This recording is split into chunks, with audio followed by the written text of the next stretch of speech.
ఈ 5 ఏళ్ల ప్రభుత్వ పరిపాలన ఏ విధంగా ఉండబోతుందని మీరు అనుకుంటున్నారు? అయితే చాలా బాగుండబోతుంది అనుకుంటున్నాను. ప్రస్తుతం ఏంటంటే పోయిన ప్రభుత్వానికి దీనికి పోలిస్తే ఉదాహరణ తీసుకుందామంటే మన చంద్రబాబు నాయుడు గారు ఈ టీడీపీ అధికారి సీఎం గారు అడుగు పెట్టడంతోనే డిఎస్సి సంతకం పెట్టేశారు. ఉద్యోగాలు వదిలేరు. ఇదే ఎంట్రన్స్లోనే ఎట్టా వచ్చిందంటే ఇంకా ప్రభుత్వం ఎట్టా ఉండబోతుంది అనేది అందరికీ తెలుసు. తెలుసుకొనే ఎన్నుకున్నారు. తెలియకుండా అయితే ప్రజలు అయితే అమాయకులేం కాదు, పిచ్చోళ్ళు కాదు.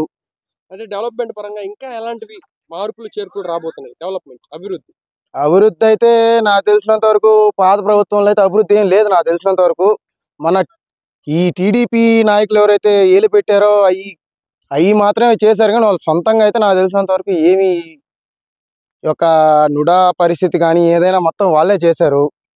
వీళ్ళు అడుగు పెట్టడం వీళ్ళు కురువు పని చేశారు అంతేగాని వాళ్ళే పూర్తిగా ఒక శంకుస్థాపన చేసి వాళ్ళు చేసుకున్న నిర్ణయం కాదు ఇది. ఈ టీడీపీ వాళ్ళు, ఈ నారాయణ సార్ కానీ వీళ్ళు ఎవరైనా మొత్తం వీళ్ళు చేసి ఈ యొక్క డెసిషన్ తీసుకొని వెలుగులో తెచ్చారు. ఈ పార్కులు కానీ ఏవైనా కానీ ఇవన్నీ తెచ్చారు. నాకు తెలిసి ఈ ప్రభుత్వం ఒక నిరుద్యోగ ప్రతి ఒక్కరు బాగుపడతారు. ప్రతి ఒక్కరు బాగుపడకపోయినా ఉన్న వాళ్ళలో ఒక 90% 80% బాగుపడతారు ఖచ్చితంగా. నేను అది గ్యారంటీ ఇస్తున్నాను.